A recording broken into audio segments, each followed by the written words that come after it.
प्रिय छात्रों, क्लास 12वीं के एनसीईआरटी फिजिक्स में आपका स्वागत है।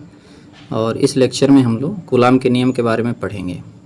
यह जो प्रश्न है हर साल बोर्ड परीक्षाओं में पूछा जाता है, इसलिए वीडियो में लास्ट तक बने रहें और इस प्रश्न को अच्छे से समझ लें ताकि जो है 5 नंबर आपका फिक्स हो जाए।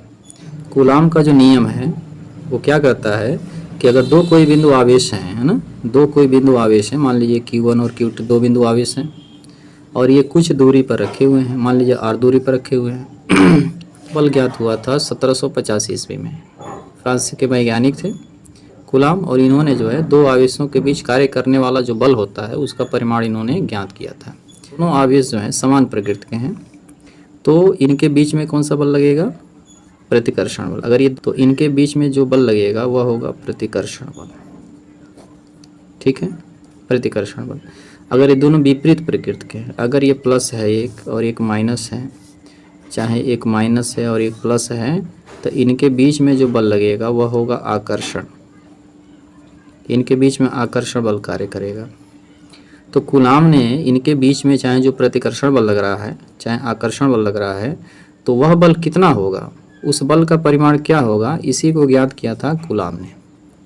तो यह जो नियम है किस प्रकार से है, आइए इसको समझ लेते हैं। देखिए, कूलाम साहब ने ये कहा, आवेशों के बीच जो कार्य करने वाला आकर्षण या प्रतिकर्षण बल होता है, ये आवेशों के गुणनफल के अनुक्रमानुपाती तथा इनके बीच की दूरी के वर्ग के व्युत्क्रमानुपाती होता है।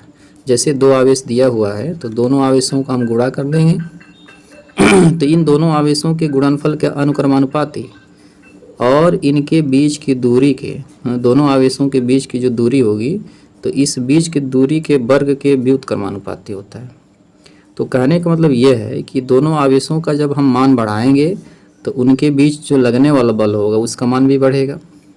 अगर दोनों आवेशों का जो गुणनफल है अगर इसका मान घटेगा तो उनके बीच जो बल लगेगा उसका मान भी घट जाएगा। तो समानुपाती या अनुक्रमानुपाती का यही मतलब होता है कि इसमें जो परिवर्तन हो रहा है तो उसी के साथ साथ इसमें भी उसी हिसाब से परिवर्तन होगा। ये बढ़ेगा तो ये भी बढ़ेगा और ये घटेगा तो ये भी घटेगा।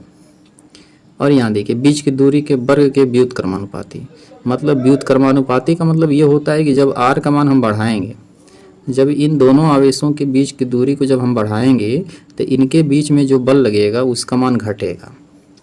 एक आवेश को हम यहाँ रख दें, एक आवेश को हम यहाँ रख दें, तो जब बीच की दूरी बढ़ेगी तो इनके बीच में जो बल लगेगा ना उसका मान घटेगा। तो जब बीच की दूरी का हम वर्ग कर देंगे तो इसका मान और ज़्यादा जो है तेज़ी से घटेगा। जितना दूर आवेश होंगे उतना ही कम बल लगेगा और जितना ही पास आवेश होंगे उतना ही अधिक बल लगेगा।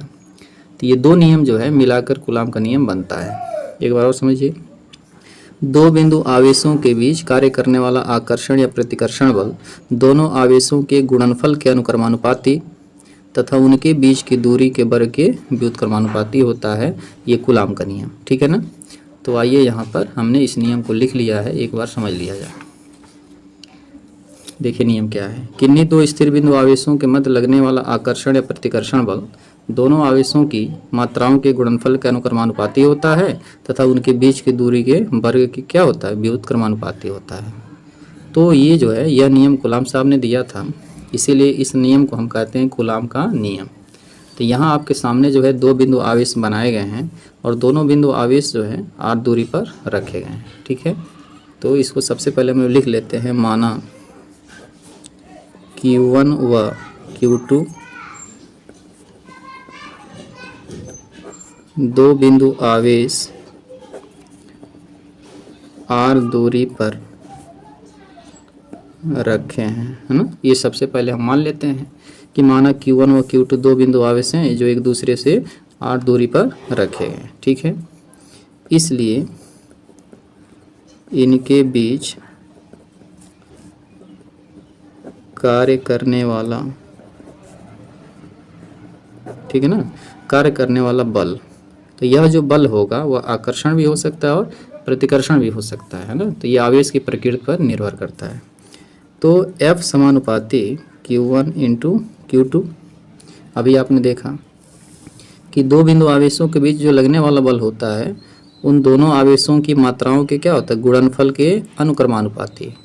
तो गुणनफल के क्या होगा, अनुक्रमानुपाती हो जाएगा। तो यहाँ गुणनफल के क्या लिख देंगे, अनुक्रमानुपाती।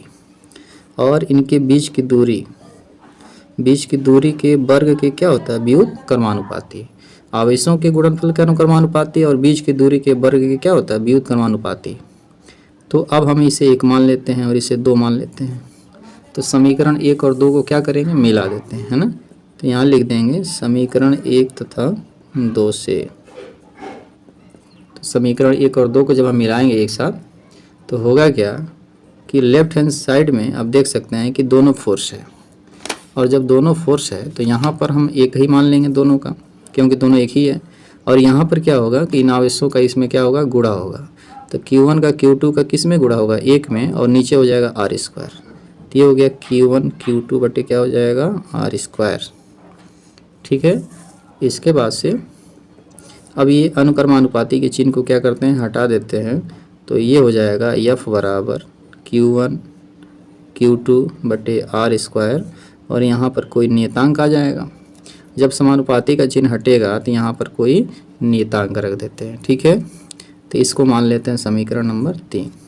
तो यहाँ लिख देंगे जहाँ K एक, है ना, नियतांक है, जहाँ K एक नियतांक है। ठीक है ना। और इसका जो मान होता है ना, बल के मात्रक पर, दूरी पर और आवेश की प्रकृति पर निर्भर करता है। ठीक है।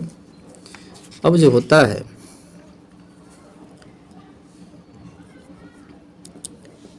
वायु या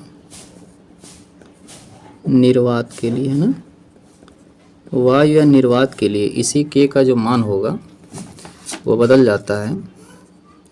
K बराबर हम लेते हैं 1/4 पाई एप्सिलॉन 0।